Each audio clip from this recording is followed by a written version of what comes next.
Test natin. Shoutout kay Sir Bong. SRC Umarex Glock 17 Gen 5 MOS. Okay, so dual power system. Pwede sa CO2 magazine. Metal slide, polymer yung frame with complete Glock markings. So ito serial number.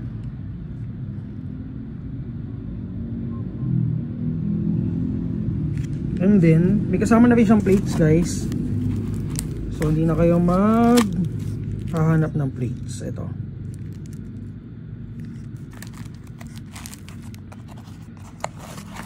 So ano pa ba? So ayan, nakalagay officially licensed product ng Glock. Serration dun sa unahan, serration dun sa likuran. So sights, ayan. May under rail na for accessory attachment. So test natin, guys.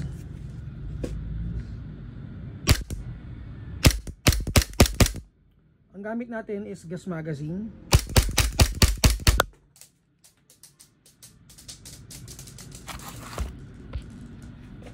Again, shoutout kay Sir Bong, and for more details, PM kayo sa Mavs Hobby PH.